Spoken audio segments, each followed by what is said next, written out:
جب طاقت سرحدوں کو نظر انداز کرتی ہے اور قانون بعد میں آتا ہے تو جیو پالیٹکس خطرناک ٹیریٹری میں داخل ہو جاتی ہے۔ 3 جنوری 2026 کو ایک غیر معمولی واقعہ پیش آیا۔ امریکہ نے وینزویلن پریزیڈنٹ نیکولس مدورو اور ان کی اسپاؤس کو گرفتار کر کے نیو یارک پہنچا دیا، جہاں ان پر مقدمہ چلنے کا اعلان کیا گیا۔ واشنگٹن نے یہ بھی کہا کہ وہ عرضی طور پر وینزویلا کو رن کرے گا اور آئل سیکٹر کو دوبارہ کھڑا کرے گا۔ یہ نہ کوئی UN مینڈیٹڈ آپریشن تھا، نہ ہی لوکل فورسز کی مدد سے کو۔ یہ سیدھی ایک فورن پاور کی طرف سے ایک سٹنگ پریزیڈنٹ کی گرفتاری تھی، جو ماڈرن جیو پالیٹکس میں بہت کم دیکھی گئی ہے۔ The question is کہ امریکہ نے مدورو کو کیوں ٹارگٹ کیا؟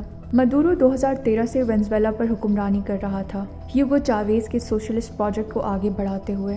ان کے دور میں اکنامک کولیپس، مہنگائی، پولیٹیکل ریپریشن اور ماس مائیگریشن ہوئی، جس کی وجہ سے عوام کا ایک بڑا حصہ ان سے ناخوش تھا۔ اس کے باوجود ملٹری اور رولنگ ایلیٹ کے کچھ حصوں کی سپورٹ مدورو کو حاصل رہی۔ امریکہ میں مدورو پر نارکوٹکس ٹریفکنگ اور ٹیررزم سے متعلق الزامات لگائے گئے ہیں، جنہیں ٹرمپ ایڈمنسٹریشن نے اپنے ایکشن کی بنیادی جسٹیفیکیشن بنایا۔ مگر بنیادی سوال یہ ہے کہ کیا یہ قانوناً جائز تھا؟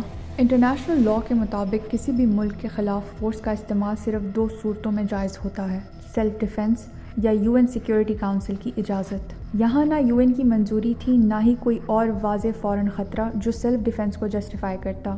اس لیے بہت سے قانونی ماہرین اس ایکشن کو انٹرنیشنل لاء کی کھلی خلاف ورزی اور ممکن طور پر ایکٹ آف ایگریشن قرار دے رہے ہیں۔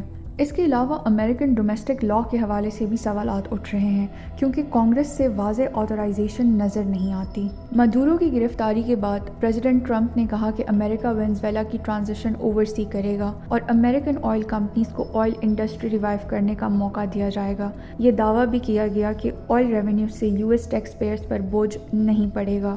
لیکن وینزویلا کا آئل سیکٹر قانوناً اسٹیٹ اونڈ ہے۔ کسی بڑی امریکن آئل کمپنی نے پبلکلی انویسٹمنٹ کنفرم نہیں کی، اور انٹرنیشنل لاء ریسورس کنٹرول کے لیے ملٹری ایکشن کی اجازت نہیں دیتا۔ اسی لیے یہ آپریشن صرف قانونی نہیں، اخلاقی بحث کا بھی مرکز بن گیا ہے۔ اس سب کے دوران وینزویلا کے اندر رسپانس مکسڈ اور ایموشنل ہے۔ کچھ لوگوں نے ریلیف محسوس کیا کہ مدورو کا دور ختم ہو سکتا ہے، دوسروں نے اسے فورن انویژن قرار دیا، چاہے وہ مدورو سے متفق ہوں یا نہ ہوں۔ اس کے علاوہ بولیویرین آئیڈیالوجی کے سپورٹرز نے امریکہ کو سیدھا ایگریسر کہا۔